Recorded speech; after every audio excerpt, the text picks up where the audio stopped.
No puedo recordar todo eso. Déjeme anotarlo. Y la persona que le está dando las direcciones le dice, ¿sabe qué? Yo estoy yendo en la misma dirección. Permítame guiarle. Usted únicamente sígame. Esa persona no solo le señala el camino, sino que, por así decirlo, se vuelve el camino.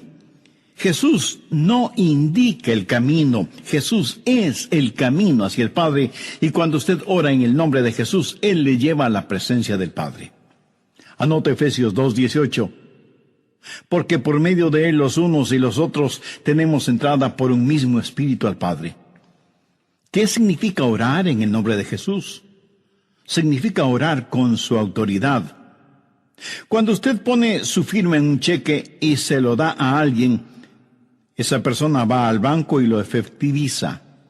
El banco le entrega la cantidad de dinero estipulada en el cheque, porque ese cheque lleva su nombre, lleva su firma, y con su firma usted le autoriza al banco la entrega de ese dinero.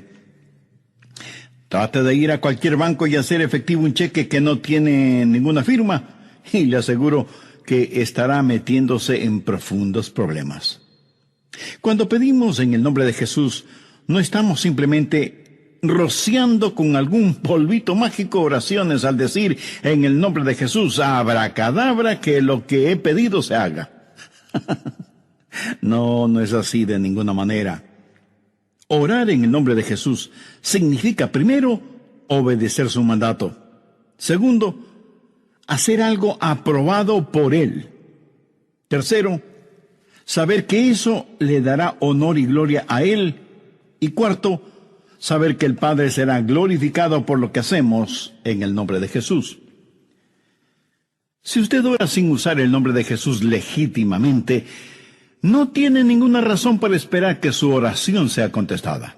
Ahora, obviamente, el orar en el nombre de Jesús significa que usted debe ser salvo, que debe ser su discípulo y que debe estar en comunión con Él para conocer su voluntad.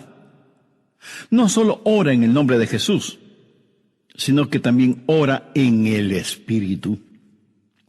Veamos Efesios 6:18.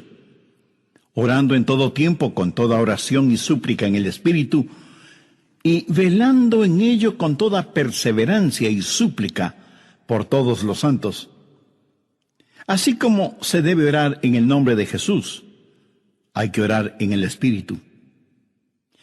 Casi al final del Antiguo Testamento hay un versículo muy interesante. Busque Zacarías 12:10. Dios habla de lo que hará en los últimos días, cuando los judíos como nación vengan a Jesús. Y derramaré sobre la casa de David y sobre los moradores de Jerusalén espíritu de gracia y oración, y mirarán a mí, a quien traspasaron, y llorarán como se llora por hijo unigénito, afligiéndose por él como quien se aflige por el primogénito. Hay muchas cosas maravillosas en este versículo, pero lo que más me bendice es que Dios dice que hay un espíritu, el Espíritu Santo, que es el espíritu de gracia y de oración. ¿Tiene usted dificultades al orar? ¿Sabe por qué?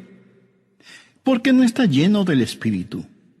Porque cuando lo esté, la alabanza y la oración fluirán de su espíritu.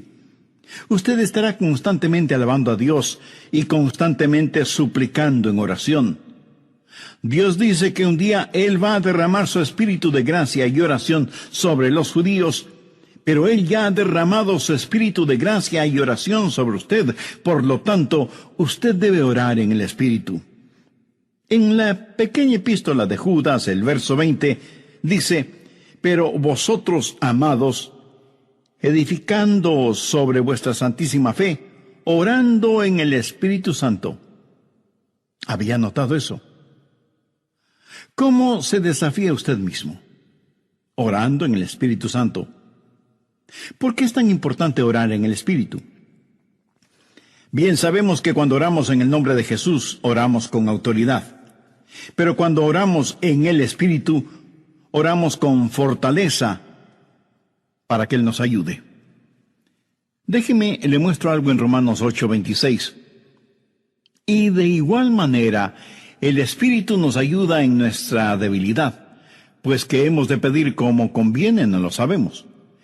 Pero el Espíritu mismo intercede por nosotros con gemidos indecibles. Mi amigo, esto significa que cuando usted ora, no lo puede hacer sin el Espíritu, y Él no lo hará sin usted. Es el Espíritu el que ora. Y Él hace por usted lo que usted no puede hacer por usted mismo. El Santo Espíritu de Dios inspira, guía, pone energía y sostiene nuestras oraciones. Nuestro espíritu humano es débil, y aunque el espíritu esté dispuesto, nuestra carne es débil. Por lo tanto, el Espíritu Santo nos ayuda en nuestra debilidad. No hay ninguno de nosotros que alguna vez no haya dicho: fallé en mi vida de oración. Ojalá pudiera orar más. ¿Por qué no puedo hacerlo? Le diré por qué no oramos más. Francamente, porque somos débiles.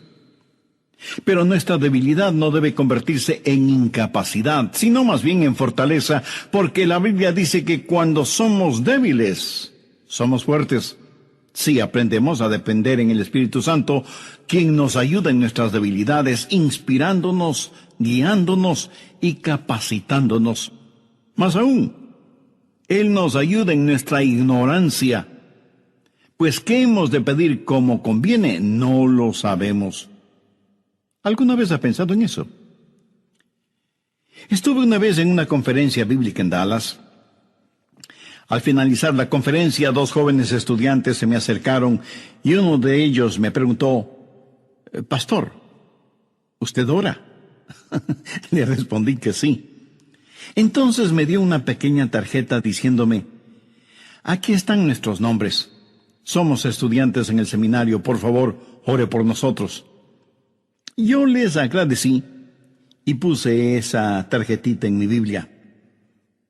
He orado por esos estudiantes, pero no creo que lo haya hecho en forma regular. No porque ellos no me importen, pero una asignación de oración es más que 2 nombres en una tarjeta. Si tuviera que orar por todos quienes me piden que ore por ellos, ni las 24 horas del día serían suficientes, se lo aseguro. Esa es la verdad.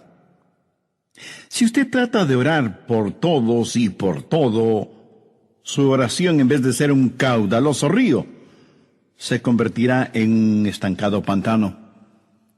La oración, para que sea poderosa, tiene que ser canalizada. Cuando alguien me dice que está orando por mí, me siento increíblemente bendecido.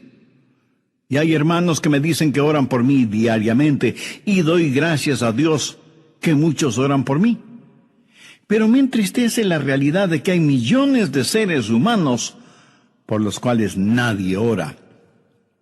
Ahora escúcheme. Yo no deseo estar en la lista de oración de alguien, a menos que el Espíritu Santo haya puesto primero mi nombre en el corazón de la persona que dice que ora por mí. Y cuando usted está orando por otras personas en forma individual, muchas veces no sabrá cómo orar por ellos. Por ejemplo, su tía Rosita está enferma, y usted ora: «Señor, restaura la salud de tía Rosita». ¿Cómo sabe que Dios no está preparando a tía Rosita para llevársela al cielo? Y usted ora para que tía Rosita todavía se quede en la tierra, mientras que, de acuerdo a Juan 17:24, Jesús ora y dice: «Padre, aquellos que me has dado, quiero que estén donde yo estoy». ¿Dónde está Jesús? En el cielo. ¿Dónde está la tía Rosita? Todavía en la tierra. En las reuniones de oración, más se ora para que la gente sea sanada que lo que se ora para que la gente sea salvada. Parece que estamos más interesados en mantener a los salvos fuera del cielo que a los perdidos fuera del infierno. No sabemos orar como debemos orar. Cuando Saulo perseguía a los seguidores de Cristo, antes de que fuera el apóstol Pablo, me pregunto, ¿qué oraba la iglesia en relación con Saulo?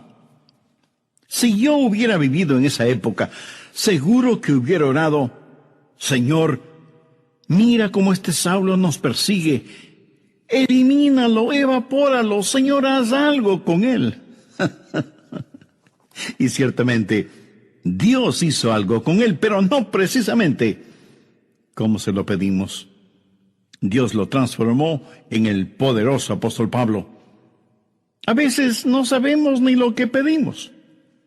Por eso el Espíritu Santo que intercede por nosotros dice: Señor, esto es lo que Adrián está pidiendo, pero esto es lo que en realidad necesita. El Santo Espíritu de Dios nos ayuda en nuestras debilidades cuando nosotros no sabemos cómo orar, por qué orar, o cuando no tenemos la fortaleza, ni la energía, ni el deseo de orar. E intercede con nosotros, como la Biblia lo dice en Romanos 6:26, pero el Espíritu mismo intercede por nosotros con gemidos indecibles. Ni usted ni yo, nadie puede orar como el Espíritu Santo puede hacerlo. Y la expresión gemidos indecibles era utilizada para describir los dolores de una mujer dando a luz. Eso, mi amigo, es orar en el Espíritu. Intercede por nosotros con gemidos indecibles, porque muchas veces nosotros no sabemos qué pedir. Algunos años atrás, yo viví la experiencia de un profundo dolor emocional y espiritual a tal grado que no podía ni siquiera articular una sencilla oración. Lo único que podía hacer era quejarme. Pero el Santo Espíritu de Dios escuchó mi oración y Él llevó mi dolor, mi súplica, hasta el trono de la gracia y la misericordia de Dios. Entonces usted ora primero en el nombre de Jesús, segundo en el Espíritu Santo. Para orar en el nombre de Jesús, usted tiene que ser salvo. Y para orar en el Espíritu, usted tiene que ser lleno del Espíritu Santo de Dios. Tercero, usted debe orar en obediencia a Dios. Es una malvada necedad el esperar que Dios escuche sus oraciones cuando usted no está viviendo en obediencia a Él. Lo triste es que hay personas que tienen la idea de que Dios les bendecirá aún en su desobediencia. Razone esto un instante. Si usted está viviendo una vida de desobediencia y aún así Dios contesta sus oraciones, ¿qué es lo que Dios está haciendo? Está animando y recompensando su pecado. Pero escúcheme, Dios le ama demasiado como para hacer eso. Veamos el Salmo 66. Quiero mostrarle algo. Salmo 66, verso 18. Este es un versículo que debería estar subrayado en su Biblia. Si en mi corazón hubiese yo mirado la iniquidad, el Señor no me habría escuchado. Ahí lo tiene, en blanco y negro y bien impreso. Y usted no tiene que ser un científico aeroespacial para entender eso, ¿verdad? Muchos hablan de las grandes promesas en la oración. Bien, esta es una promesa. Si en mi corazón hubiese yo mirado la iniquidad, el Señor no me habría escuchado. Ahora, note que no dice, si hubiera pecado, Dios no me escucharía. Dios no le escuchará a usted. Dios no me escuchará a mí. Dios no escuchará a nadie que tenga iniquidad en su corazón. Iniquidad significa el hacer trato con el pecado, sentirse en paz haciendo el pecado. Y si yo tengo cualquier iniquidad en mi corazón, Dios no me escuchará. Ora usted a Dios. Si tiene algún pecado en su corazón, ¿cómo puede esperar que Dios le escuche? Para que Dios le escuche, usted tiene que arrepentirse de sus pecados y tener a Jesús como su Salvador y Señor. De vez en cuando alguien me dice, pastor, Dios me ha dado la habilidad de decir hermosas oraciones. Y si Dios mismo me ha dado esa habilidad, quiero decir que Él está impresionado con mis oraciones. Mi amigo, hay una buena palabra griega para describir lo que usted está diciendo. Tontería. Escúcheme, Dios no se impresiona con sus oraciones. pero sí se impresiona con su necedad. Veamos lo que dice Isaías 1:13. No me traigáis más vana ofrenda. ¿Sabe usted lo que es una vana ofrenda? Es solo una oración vacía. No me traigáis más vana ofrenda. El incienso me es abominación. Aquí ellos estaban en el templo quemando incienso, ofreciendo incienso en el altar. No me traigáis más vana ofrenda, el incienso me es abominación, luna nueva y día de reposo, el convocar asambleas, no lo puedo sufrir, son iniquidades vuestras fiestas solemnes. ¿Qué es lo que Dios está diciendo aquí? Que todo lo que ellos hacían como parte de su religión, Él lo detestaba. Y en Isaías 1, los versos del 15 al 17, leemos: Cuando extendáis vuestras manos, yo esconderé de vosotros mis ojos. Asimismo, cuando multipliquéis la oración, yo no oiré. Llenan están de sangre vuestras manos, lavaos y limpiaos. Quitad la iniquidad de vuestras obras de delante de mis ojos. Dejad de hacer lo malo, aprended a hacer el bien. Buscad el juicio, restituid al agraviado, haced justicia al huérfano, amparad a la viuda. Veamos ahora Isaías 59:1. He aquí que no se ha cortado la mano de Jehová para salvar, ni se ha agravado su oído para oír. Dios no se ha vuelto manco ni sordo, pero vuestras iniquidades han hecho división entre vosotros y vuestro Dios, y vuestros pecados han hecho ocultar de vosotros su rostro para no oír. ¿Ha leído alguna vez algo del libro de Esdras? Vayamos al capítulo 9, verso 6. Esdras está orando y dice: Dios mío, confuso y avergonzado estoy para levantar, oh Dios mío, mi rostro a ti, porque nuestras iniquidades se han multiplicado sobre nuestra cabeza, y nuestros delitos han crecido hasta el cielo. Mi amigo, debemos orar en obediencia. Para resumir un poco todo esto, vamos a la primera epístola de Juan. No el Evangelio de Juan, sino la primera epístola de Juan, capítulo 3, verso 22. Y cualquier cosa que pidiéramos, la recibiremos de Él, porque guardamos sus mandamientos y hacemos las cosas que son agradables delante de Él. Los rebeldes jamás verán sus oraciones contestadas. Déjeme retroceder un poco las páginas de la historia. ¿Recuerda cuando Israel había conquistado Jericó? Y tuvieron que pelear contra un pequeño pueblito. No era ninguna gran ciudad. Un pueblito llamado Ai. Apenas 3 letras, H, A, I, Ai. Y sin embargo, los israelitas tuvieron que huir, como se dice vulgarmente, con el rabo entre las piernas, ignominiosamente derrotados. Y Josué tiene que ir y postrarse delante de Dios y preguntarle cómo pudo permitir que tal cosa sucediera. Mire lo que le contestó Dios en Josué 7, los versos 10 y 11. Y Jehová dijo a Josué: levántate, ¿por qué te postras así sobre tu rostro?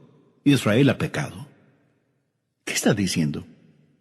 Josué, hijo mío, ¿por qué me estás orando? No puedes utilizar tus oraciones como una cortina de humo para ocultar el pecado que hay en medio del pueblo. Enfrenta y elimina ese pecado, y entonces oiré tus oraciones. Cuarto, usted debe orar en la voluntad de Dios. No solo conocer a Jesús, no solo ser lleno del Espíritu, no solo obedecer los mandamientos, pero aún habiendo hecho todo esto, todo lo que usted desea no es necesariamente la voluntad de Dios para usted. Anote 1 de Juan 5, versos 14-15. Y esta es la confianza que tenemos en Él, que si pedimos alguna cosa conforme a su voluntad, Él nos oye. Y si sabemos que Él nos oye en cualquier cosa que pidamos, sabemos que tenemos las peticiones que le hayamos hecho. Orar en la voluntad de Dios. y usted no encuentra la voluntad de Dios simplemente por adivinación. Pastor, ¿cómo voy a conocer la voluntad de Dios? Bien, permítame hacerle una pregunta. ¿Quiere en realidad saberlo? Y usted me responde, bueno, no sé si quiera saberlo o no. Entonces le haré otra pregunta. ¿Quiere hacer la voluntad de Dios? Y usted me responde, sí, claro que sí. ¿La quiere hacer realmente? Quiero decir, si Dios le dijera este mismo momento, hay algo que deseo que hagas, ¿lo haría? ¿Sabe usted cuál sería la primera pregunta debido a nuestra naturaleza humana? ¿Qué es, Señor? Esa no debería ser la primera pregunta o la primera respuesta. Usted no puede contestar una pregunta con otra pregunta. Usted debe contestar esa pregunta con una afirmación. Adrián, hay algo que quiero que hagas. ¿Lo harás? Yo debo contestar, sí, Señor, lo haré. ¿Qué es lo que quieres que haga? Mira, la manera de conocer la voluntad de Dios no es sabiendo lo que es, sino comprometiéndose a hacerla aún antes de saber lo que es.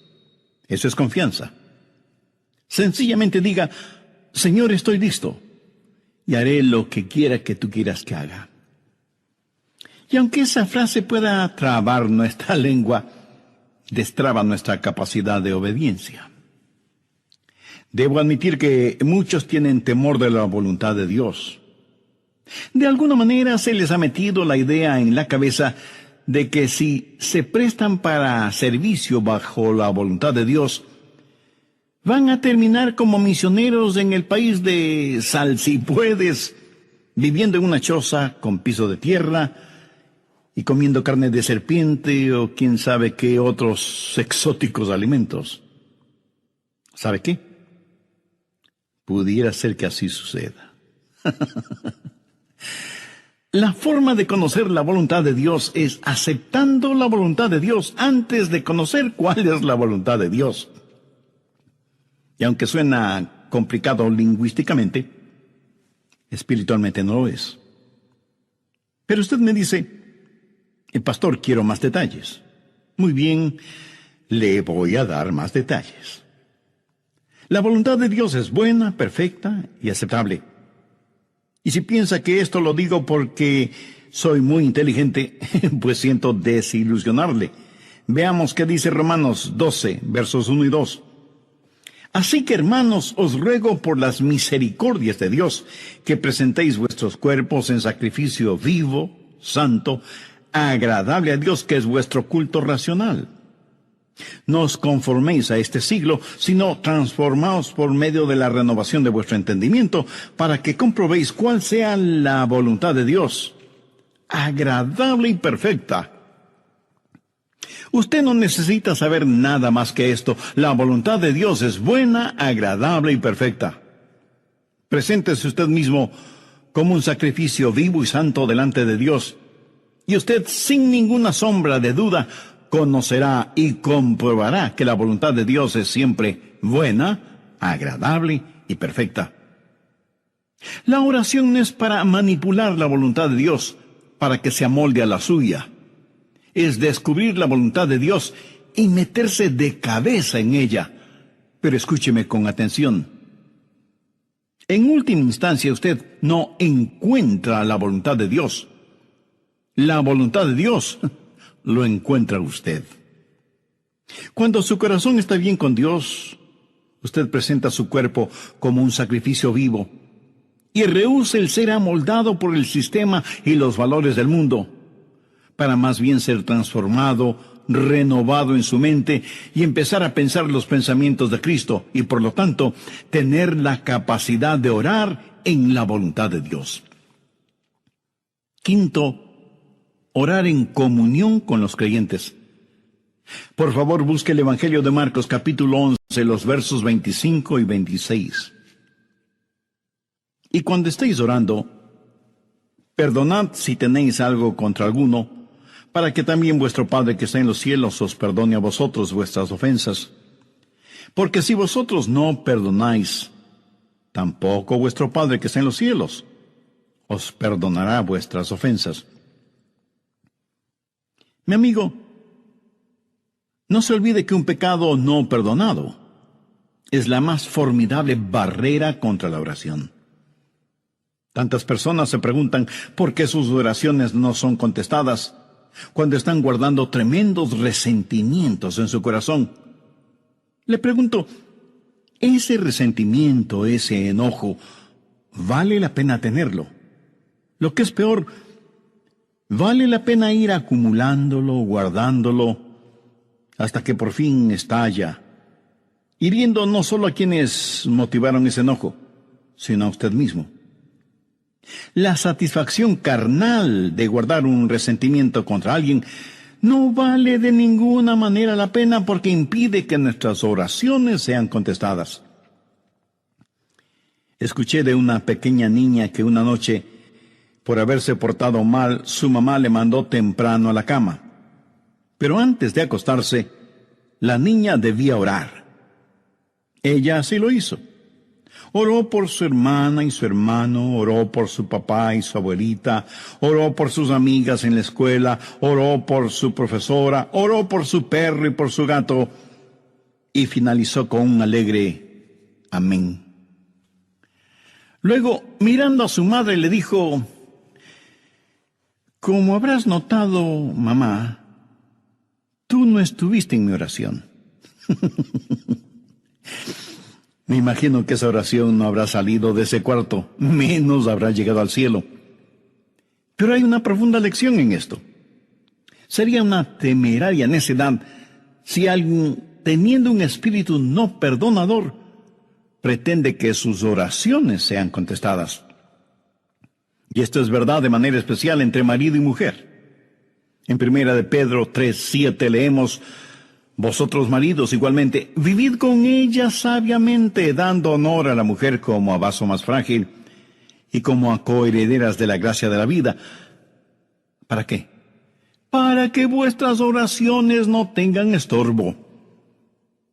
Muchos esposos y esposas, aun siendo creyentes, viven como perros y gatos, son como palo y piedra, y aún así se preguntan por qué sus oraciones no son contestadas. Sexto, usted debe orar en fe. En Mateo 21:22 leemos: y todo lo que pidiereis en oración, creyendo, lo recibiréis. Por favor, subraye en su Biblia la palabra creyendo. Ore creyendo, y todo vendrá. Ore dudando, y nada tendrá. ¿Alguna vez ha dicho: Dios, yo creo, cuando en realidad no creía? Muchos piensan que el decir que creen les será contado como si en verdad creyeran. Estaban mintiendo, ellos lo sabían, y Dios también lo sabía. ¿Alguna vez ha orado sabiendo que Dios escuchaba sus oraciones y recibió una respuesta de Dios? Verá, la fe es también un regalo de Dios. La fe no es algo que usted guarde en su bolsillo o en su cartera para gastarla en cualquier cosa que se le antoje. Usted no puede tener fe para nada fuera de la voluntad de Dios, porque Dios no da fe para nada que esté fuera de su voluntad. Y usted no puede tener ninguna fe a menos que Dios se la dé. Y no faltará quien pregunte: ¿por qué no tengo más fe? Si usted pone en práctica lo que he compartido en este estudio bíblico, le puedo asegurar que descubrirá que la fe está ahí. Cuando usted ora en el nombre de Jesús, cuando usted ora en el Espíritu Santo, cuando usted ora en obediencia y en comunión, cuando ora en la voluntad de Dios, la fe está ahí. Pero si estos elementos espirituales no están ahí, tampoco estará la fe. Ustedes, esposos, han tenido alguna vez un argumento. Y si me dice que no, con toda mi cariñosa cortesía le diré que son mentirosos. Cuando marido y mujer tienen un argumento y no lo solucionan, y luego se arrodillan para orar por su hijito enfermo, no se sienten espiritualmente enfermos. No sienten que están actuando hipócritamente. Saben que sus oraciones no se elevarán ni un centímetro del piso y por lo tanto jamás llegarán al cielo. No tienen ninguna fe como para que sus oraciones sean contestadas. Cuando sus corazones sean justos, puros y limpios, y palpiten al mismo compás espiritual, entonces tendrán fe. Y al tener fe, esa fe será el combustible para transportar su oración hasta el trono de la gracia de Dios. Jorge Muller, de Bristol, Inglaterra, fue un gran siervo de Dios y un poderoso hombre de fe. Él tenía un diario personal en el cual anotaba todas las instancias de oraciones contestadas y llegó a registrar 25,000 oraciones contestadas, algunas de ellas increíblemente milagrosas, imposibles de explicarlas, aparte de la intervención de Dios. Alguna vez alguien le preguntó a George Muller, ¿cuál es el secreto para que las oraciones sean contestadas? ¿Sabe cuál fue su respuesta? Tenga fe en Dios. Tenga fe en Dios. Ahora, yo no creo que él dijo tenga fe en Dios, sino que dijo tenga fe en Dios. Verá, en realidad no es una gran fe la que necesitamos, sino que necesitamos tener fe en un gran Dios. Fe no es solo un sentimiento positivo, ni el que usted se vuelva frenético o fanático, sino tener la absoluta confianza de que Dios hará lo que usted le ha pedido, si ese pedido está encuadrado dentro de los parámetros de la voluntad de Dios. Los discípulos le dijeron a Jesús, Señor, enséñanos a orar. Y ese debe ser nuestro pedido también, para que Dios nos ayude a ser hombres y mujeres de oración. Hay algo en nosotros que se resiste a orar. Preferimos ocuparnos en cualquier otra cosa en vez de orar. Y eso se debe a nuestra naturaleza carnal y pecaminosa. Por eso necesitamos la ayuda de Dios para que amemos de tal manera a Jesús y seamos llenos de su Espíritu Santo para que la oración fluya de nosotros en forma constante y que oremos siempre en el nombre del Señor Jesucristo. ¿Ha notado con qué facilidad podemos pasar horas haciendo deportes o realizando nuestros pasatiempos favoritos o simplemente mirando programas en la televisión? Pero ¿qué trabajo nos cuesta invertir unos minutos en la oración? La oración eficaz, mi estimado amigo, debe ser un acto intencional de nuestra voluntad. No debemos acercarnos al trono de la gracia en forma casual, sino en forma totalmente intencional. Seguramente entre quienes me escuchan habrá quienes, a pesar de ser religiosos, este asunto de la oración es muy secundario en sus vidas. Ahora, si usted aún no es salvo, mayor razón para que ore a Dios. Lo puede hacer este mismo momento diciendo con sus propias palabras algo como la siguiente oración. Dios eterno, reconozco que soy una persona que no me ha acercado a ti en oración, sino en raras ocasiones.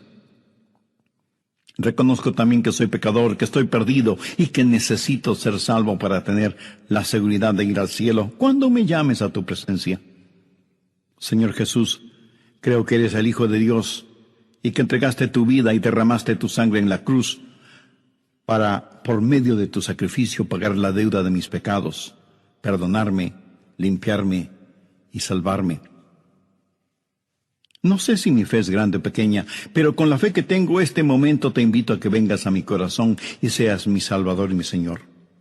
Toma el control total de mi vida y ayúdame a ser la clase de persona que tú quieres que sea. Ayúdame a ser un testigo fiel de tu gracia y misericordia hasta el momento en que me llames a tu presencia. Lo pido en tu santo nombre. Señor, mira cómo este Saulo nos persigue. Elimínalo, evapóralo, Señor, haz algo con él. Y ciertamente, Dios hizo algo con él, pero no precisamente como se lo pedimos. Dios lo transformó en el poderoso apóstol Pablo.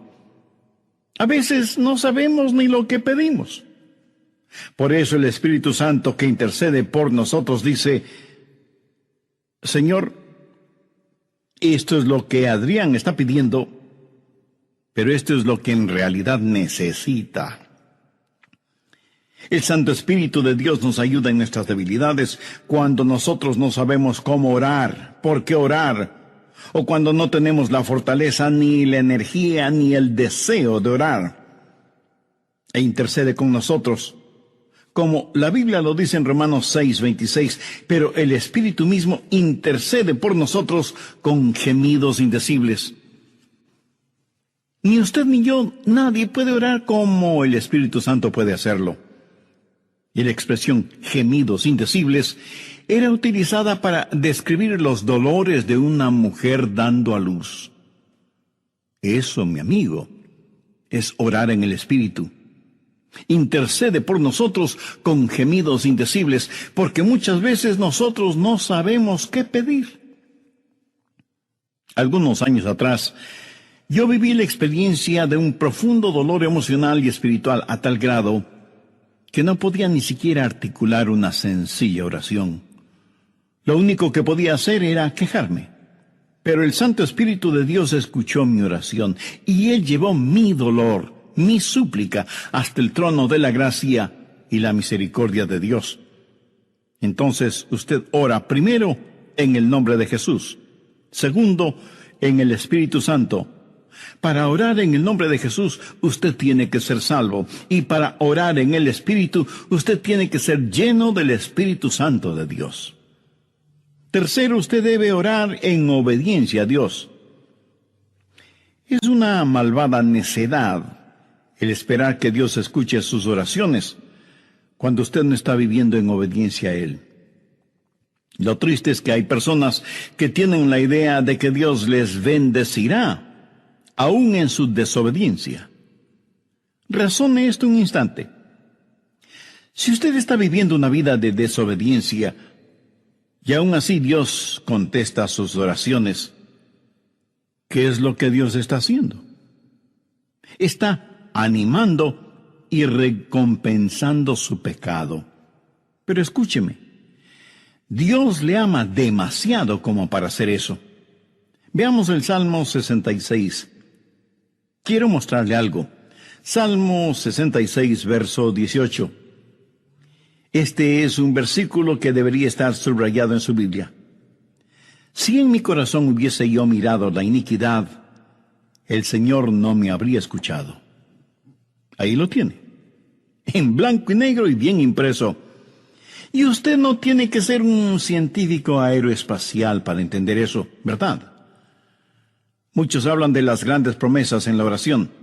Bien, esta es una promesa. Si en mi corazón hubiese yo mirado la iniquidad, el Señor no me habría escuchado.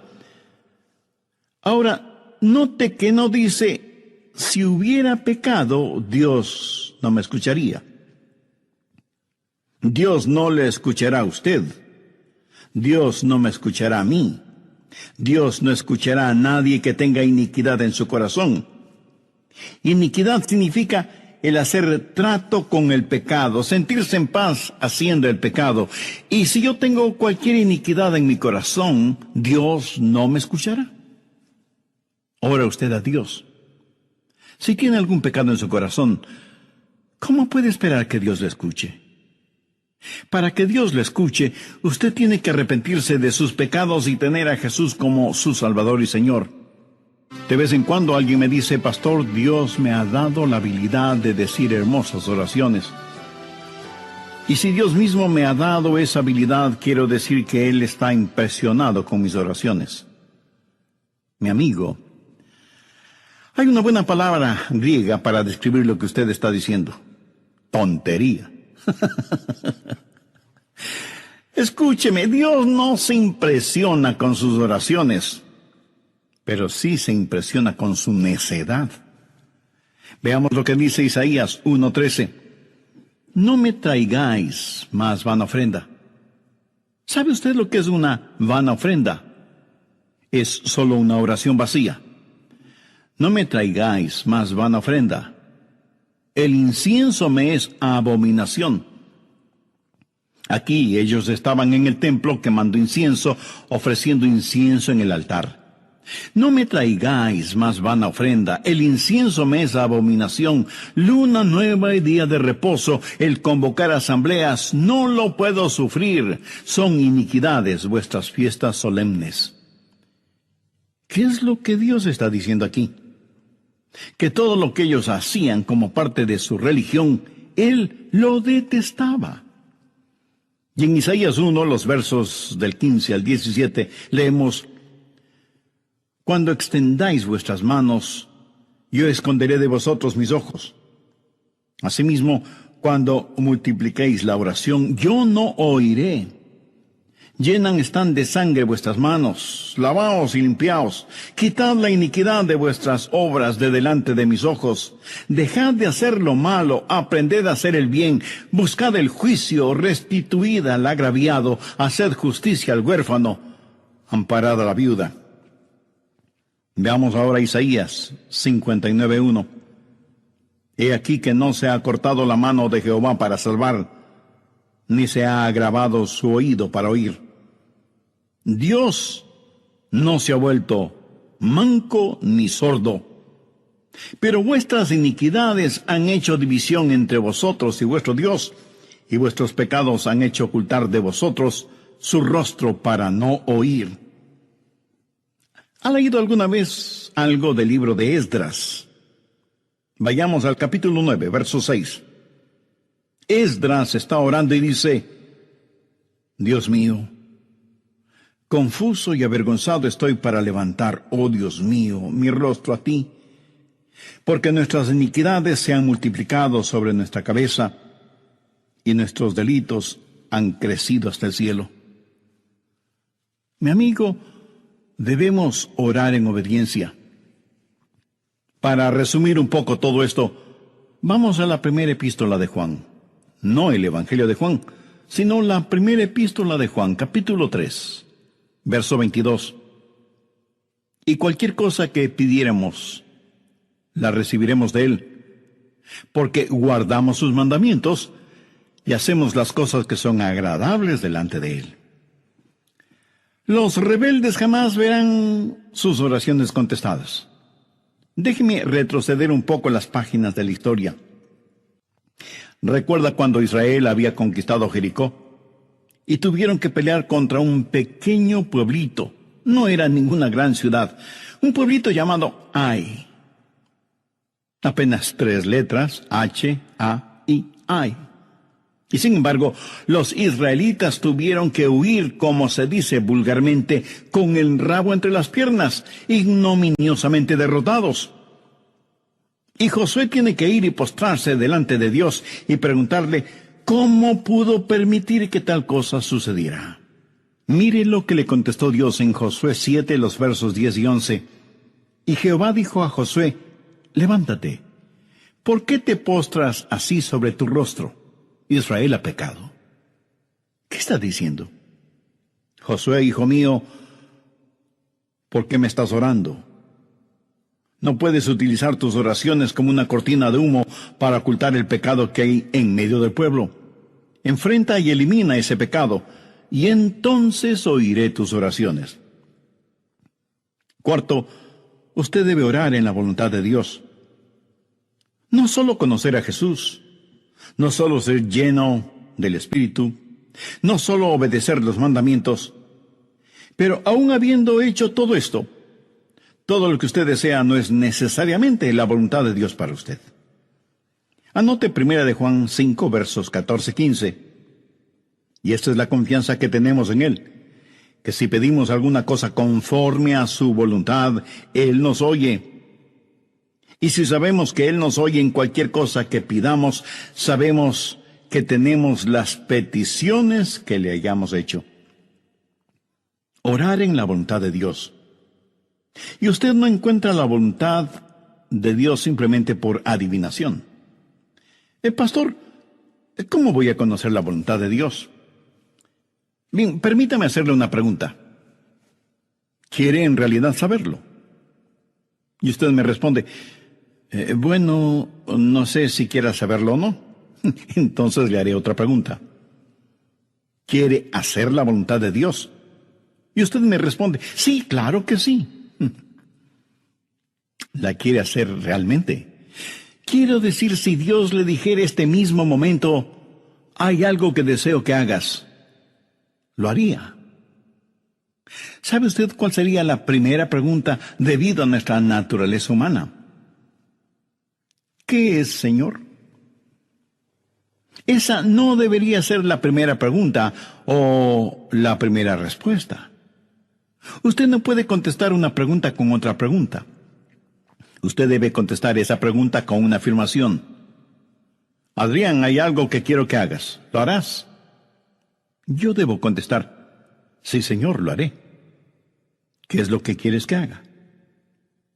Mira, la manera de conocer la voluntad de Dios no es sabiendo lo que es, sino comprometiéndose a hacerla aún antes de saber